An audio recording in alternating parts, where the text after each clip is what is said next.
There are faces that cinema never forgets. Faces that do not simply appear on screen, but haunted, shaping the very language of emotion.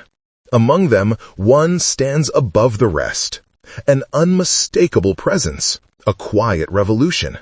A pair of eyes that carried both the fragility of a wounded child and the defiance of a woman who refused to be shaped by anyone. This is the story of Ingrid Bergman. Before Hollywood tried to crown her a saint, before scandal turned her into a symbol of betrayal, before her legendary return rewrote the rules of fame, Ingrid was simply a young girl from Sweden, one who learned too early what loss meant. Her mother was gone when she was just 3. Her father died when she was 12. And yet, from those ashes, she forged something extraordinary, a belief that truth, no matter how inconvenient, was worth fighting for. Hollywood wanted glamour. Ingrid offered authenticity. The studios wanted control. She brought rebellion wrapped in grace. The world wanted perfection. She insisted on being human. It was this refusal to compromise that made her a star, and later an outcast. Her rise was meteoric. Her fall, public, brutal, and global, and her comeback, one of the most astonishing in the history of cinema. But beyond the headlines, beyond the worship and the condemnation, there was a woman who lived with a rare courage, the courage to be herself in an industry built on illusions. A woman who spoke 5 languages, defied every expectation, and worked until her final breath. Tonight, we uncover not just the icon from Casablanca. We uncover the truth behind the woman who lived, loved, and fell on her own terms, and who rose again to become eternal. Long before Ingrid Bergman became a beacon of cinematic truth, she was a quiet child wandering through the streets of Stockholm with a loneliness far too vast for her small frame. Her world was shaped not by the noise of a bustling home, but by the echo of absences that arrived too early, too suddenly, and too permanently. When Ingrid was only 3, her mother died, leaving behind a silence that even time could not soften. 9 years later, when she was 12, her father, the person who had given her every ounce of affection she knew, was taken from her as well. And just like that, childhood ended. Yet, paradoxically, it was her father's presence, brief as it was, that defined everything Ingrid would become. He was a photographer, a gentle man with an eye trained to find truth in faces. He photographed Ingrid constantly, not to capture beauty, but to preserve emotion. The fleeting shift in her gaze, the shadow of a smile, the tremble of uncertainty. Those early sessions in front of his camera taught her something she would never forget, that truth lives in the eyes. Not in grand gestures, not in rehearsed expressions, but in the quiet honesty between one breath and the next. Years later, the world would praise her for that very quality, calling her the face of sincerity. But it began here, in a small Swedish home where a father turned his daughter into his muse. After his death, Ingrid's life moved through the homes of relatives, each offering care, but unable to fill the void. In this solitude, she found refuge in imagination. She dressed up, rehearsed scenes in her bedroom, and mimicked the emotions she saw in people around her. Acting was not yet a profession, it was survival, a way to feel less alone. When she entered the Royal Dramatic Theatre School in Stockholm, one of the most prestigious acting institutions in the world, she did not walk in with the swagger of someone destined for greatness. She arrived with humility, curiosity, and a deep hunger to understand human nature. Teachers noted something unusual. Ingrid never acted from the outside in. She did not wear emotions like costumes. Instead, she absorbed them, translated them, lived them. Her technique was instinctive, almost spiritual. It didn't take long for Scandinavian cinema to discover her. With every film she made in Sweden and Germany, the young actress with the transparent face and unguarded eyes became a phenomenon. She did not look like other stars. She did not pose. She did not pretend. She simply was. And in a world that often rewards the artificial, the genuine became magnetic. One film in particular changed everything. Intermezzo. Her performance radiated such purity and emotional clarity that Hollywood, always hungry for fresh talent, took notice. But when the studios extended their invitation, they didn't just want Ingrid Bergman. They wanted Hollywood's version of her. Teeth fixed, eyebrows plucked, hair restyled, accents softened, glamour amplified. They wanted to sculpt her. Ingrid refused. This moment, long before the scandals and the exiles, long before the reinventions and the returns, revealed who she truly was. A woman shaped by loss, anchored by truth, unwilling to let anyone else define her essence. Before she ever stepped foot on an American set, Ingrid was already a force, quiet but unbreakable. And Hollywood, though it did not yet know it, was about to collide with a woman who would reshape its expectations forever. When Ingrid Bergman arrived in Hollywood, she stepped into a world built on illusions, grand, shimmering illusions crafted by studios that controlled every smile, every headline, every inch of the stars they created. They expected newcomers to adapt, to surrender, to mold themselves into the glittering silhouettes the industry demanded. But Hollywood had never seen anyone quite like Ingrid. From the moment she appeared on set for the American remake of Intermezzo, she disrupted the system simply by being herself. She refused to cap her teeth, refused to thin her eyebrows, refused the heavy layers of makeup that were standard for every leading lady. She spoke in her natural accent, kept her hair loose and unstyled, and dressed with the quiet practicality of someone uninterested in spectacle. Executives panicked. This was not the Hollywood formula. But audiences responded with a kind of awe that no studio could manufacture. Her authenticity became her glamour. It didn't take long for Ingrid to rise. Film after film, her performances felt less like acting and more like revelations. Critics described her as transparent, luminous, incapable of falsehood.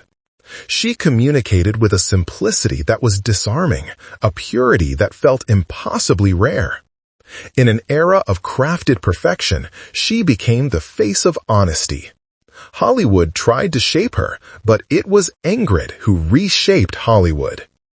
Then came the role that etched her name into eternity.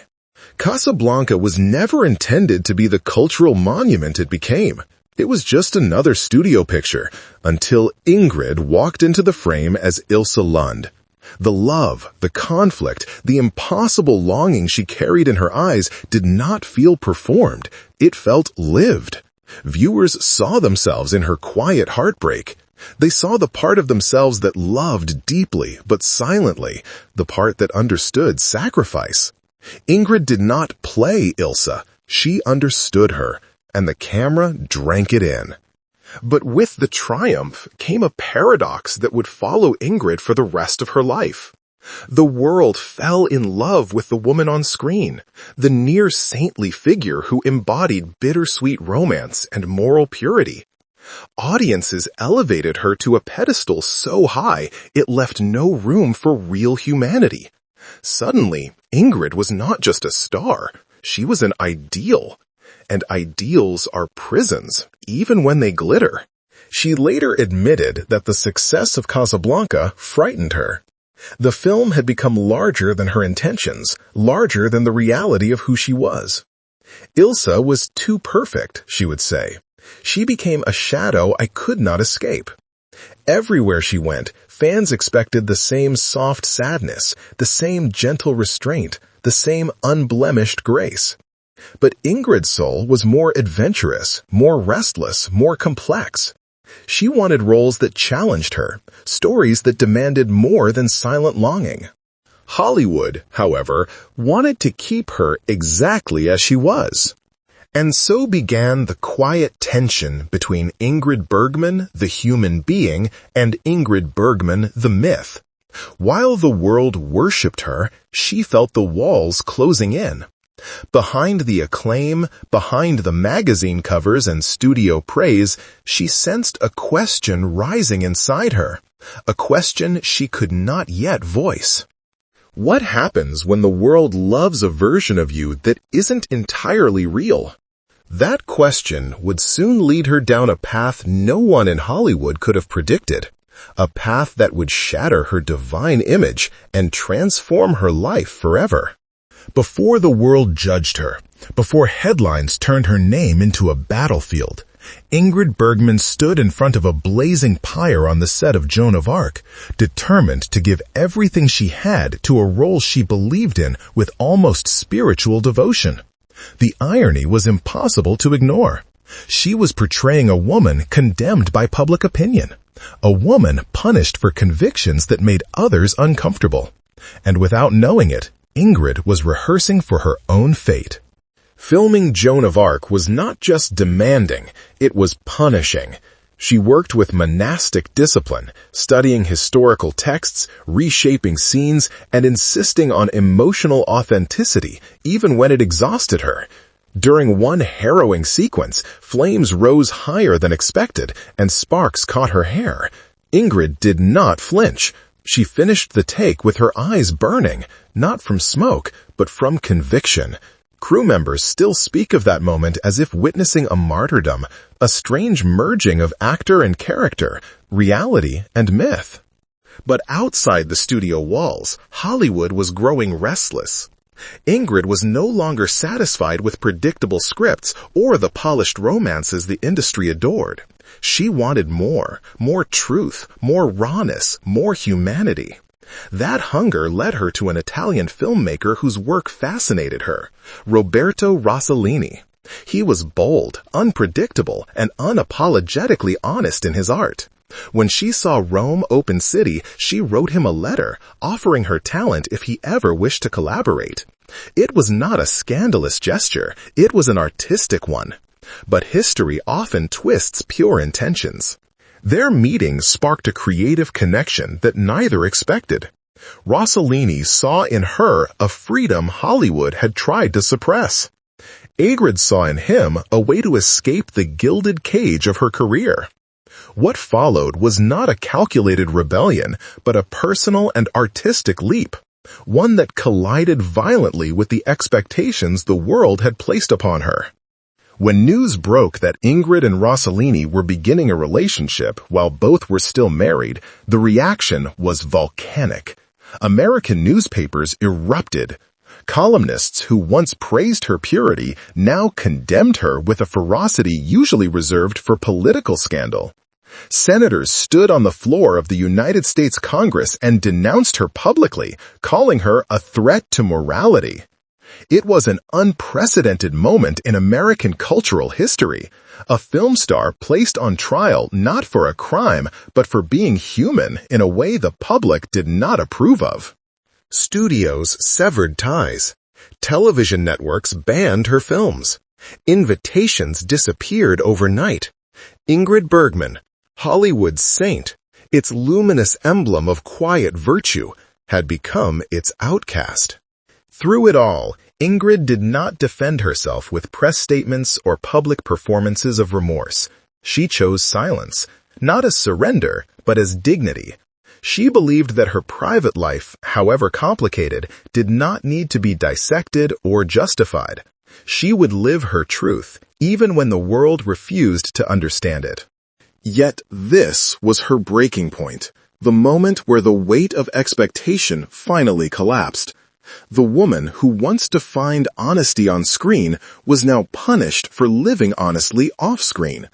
And just as Joan of Arc had stood in flames, Ingrid found herself engulfed in a different kind of fire, one lit not by wood and oil, but by disappointment, betrayal, and the collective need to see a fallen angel.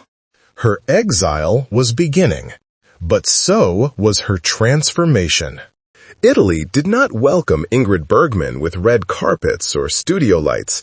It welcomed her with the rawness of a world still healing from war, cracked pavements, distant church bells, and a kind of unpolished beauty that stood in absolute contrast to Hollywood's carefully staged perfection.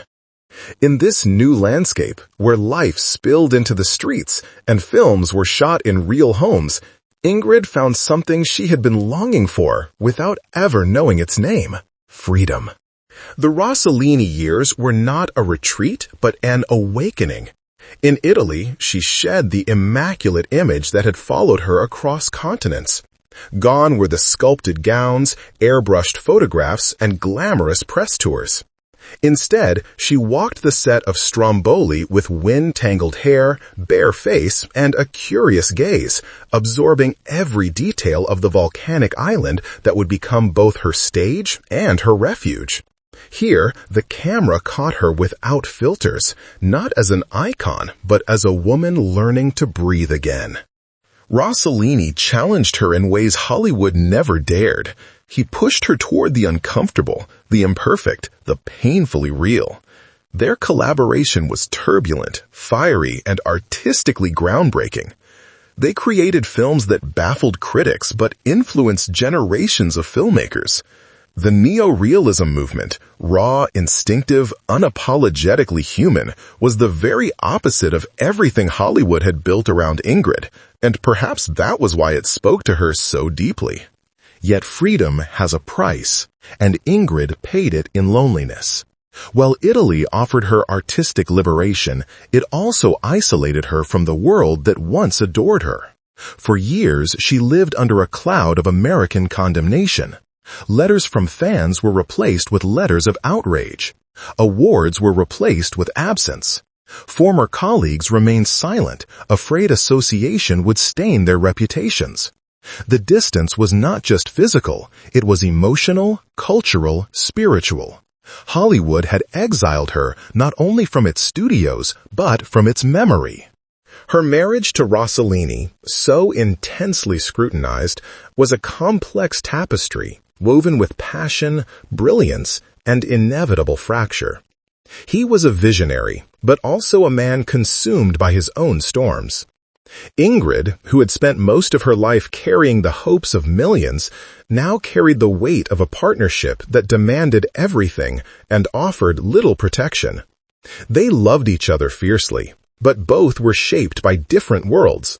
Hers built on emotional transparency, his built on artistic obsession. Their union produced children, films, and countless arguments. It also produced a version of Ingrid that no studio, no critic, no audience had ever seen. Vulnerable, searching, flawed, whole. During these years, she continued to work tirelessly, speaking multiple languages on set, transitioning effortlessly between Swedish, English, Italian, French, and German, as if switching between selves. She embraced characters who were broken, complex, contradictory, the kinds of roles Hollywood rarely allowed women to touch. The world that had once punished her now watched from a distance as she redefined what it meant to be an artist. But even as she poured herself into her craft, something inside her began to shift. Italy had given her truth, yes, but it had also taken a toll. She had proven, to herself more than anyone, that she was capable of rebuilding a life from ashes.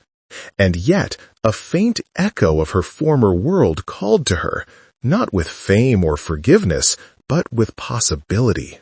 When the storms quieted and the scandal slowly lost its power, Hollywood extended a tentative hand. Not to the saint it once imagined, not to the outcast it had condemned, but to a woman transformed by exile. And for Ingrid Bergman, exile was never an ending.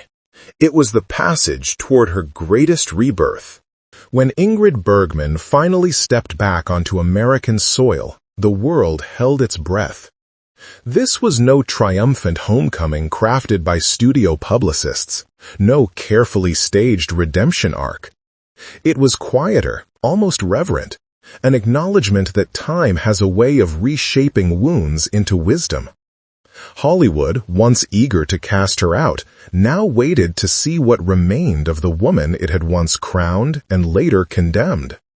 What it found was someone transformed, softer in some ways, stronger in others, and entirely uninterested in reclaiming a throne she had never asked for.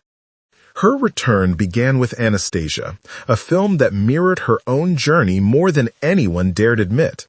The story of a woman rediscovering her identity, navigating exile, and rising from the ruins resonated with an almost uncanny intimacy. Ingrid approached the role not with desperation to impress, but with the quiet intensity of someone who had lived through enough storms to understand every fragile tremor of reinvention. The performance was magnetic, layered with the subtle ache of a soul that had learned to rebuild itself. When her name was announced at the Academy Awards, receiving her second Oscar, it was more than recognition, it was vindication, not of innocence, but of resilience. From that moment on, Ingrid no longer belonged to scandal or controversy. She belonged to history. The years that followed revealed the full breadth of her artistry. She moved fluidly between continents, languages, and genres, refusing to be pinned to any single path. She embraced characters who were strong yet fractured, confident yet uncertain, always human. Her acting style deepened with age, shedding any lingering traces of Hollywood polish and embracing a simplicity so refined it bordered on spiritual. Directors admired her instinctual power. Actors admired her discipline. Audiences admired her honesty. But perhaps the most remarkable evolution was internal. Ingrid carried regrets, particularly the time lost with her children, the emotional distances created by her choices. Yet she did not deny them. She allowed her life to be imperfect, and in doing so became a symbol not of saintliness, but of truth. She had lived boldly, loved deeply, made mistakes openly, and walked forward each time without looking back. That, more than any role she played, became her legacy. As the years progressed, she faced illness with the same courage she brought to everything else. Even when her body weakened, her work did not. Her final major performance, portraying Golda Meir in A Woman Called Golda, was a masterclass in emotional precision. She delivered the role with a gravity and grace that moved audiences around the world. Behind the scenes, she worked through pain, fatigue, and quiet struggle, yet never allowed the camera to capture anything but strength. When she won her Emmy for the performance, it was a closing circle, another reminder that her artistry had never deserted her, not even in the twilight. In her final years, Ingrid became what she had always been destined to be, not a star, not a scandal, not a symbol of perfection or rebellion, but a woman who lived on her own terms. She left the world exactly as she entered it, honest, luminous, unforgettable. And when the lights finally dimmed, the world realized something profound. Ingrid Bergman was never defined by Hollywood. Hollywood was defined, in part, by her. In the end, the story of Ingrid Bergman is not merely the story of a legendary actress. It is the story of a woman who refused to vanish beneath the expectations of others, a woman who challenged the world simply by being herself. She rose to fame without surrendering her authenticity, fell from grace without losing her dignity, and returned to glory without compromising her truth. Few artists move through life with such unwavering courage, and even fewer do so under the relentless gaze of millions. What makes Ingrid unforgettable is not the perfection people once projected onto her, nor the scandal that sought to erase her, nor even the awards that later restored her reputation. What makes her eternal is the humanity she carried into every space she entered, on screen, on stage, and in life.